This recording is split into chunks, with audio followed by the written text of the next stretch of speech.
അങ്ങനെ ഞങ്ങൾ തിരിച്ച് പാരീഷ് വന്ന് ലഞ്ച് ടൈമാണ്. പിള്ളേർക്കൊക്കെ ലഞ്ച് കൊടുക്കുക. ബിരിയാണിയും ചിക്കൻ കറിയും സള്ളാസും ഉണ്ടായിരുന്നു. പിള്ളേർക്കും ലഞ്ച് കൊടുത്ത് ഞങ്ങളും ലഞ്ച് കഴിച്ചു. ഇതൊക്കെ ഒരു ന്യൂ എക്സ്പീരിയൻസ് ആണ്. പിള്ളേരുടെ കൂടെ പണ്ട് പിക്നിക്കും അവരുടെ കൂടെ ഇരുന്ന് കഴിക്കുന്നതും എല്ലാം. ഭക്ഷണമൊക്കെ കഴിഞ്ഞ് ഞങ്ങൾ വാഷ്റൂമിലൊക്കെ പോയി. അപ്പോൾ ഇതാ നമ്മുടെ കുറേ ഫ്രണ്ട്സിനെ കണ്ടു. അങ്കയും ഇருக்கு ഇങ്ക പാര് ഇങ്കയും ഇருக்கு. തൊടല്ലേ തൊടല്ലേ.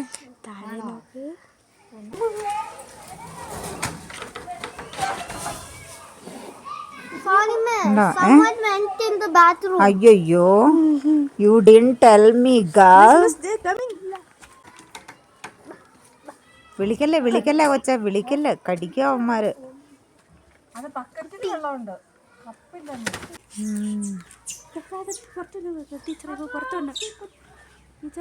തിന്നുന്ന എടുക്കട്ടെ അവന്മാര്, അഴയെല്ലാം നക്കുന്നത്.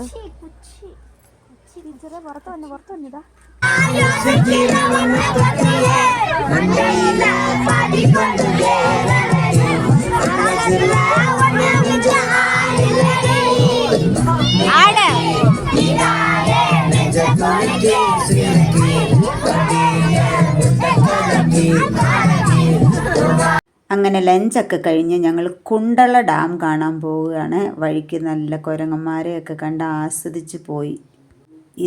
ഇതാണ് നമ്മുടെ കുണ്ടള ഡാം. വളരെ മനോഹരമായിരിക്കുന്നു.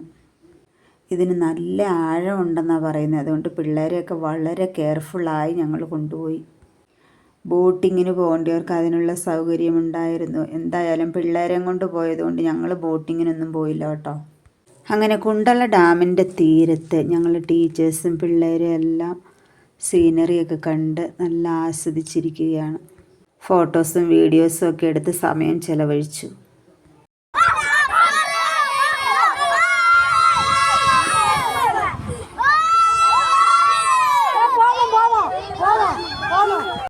കുറച്ച് നേരം അവിടെ ഇവിടെയൊക്കെ ഇരുന്ന് സംസാരിക്കുന്നതിൻ്റെ ഇടയിൽ പിള്ളേർ ഞങ്ങളറിയാതെ വീഡിയോ ഒക്കെ എടുത്തുകൊണ്ടിരിക്കുകയായിരുന്നു.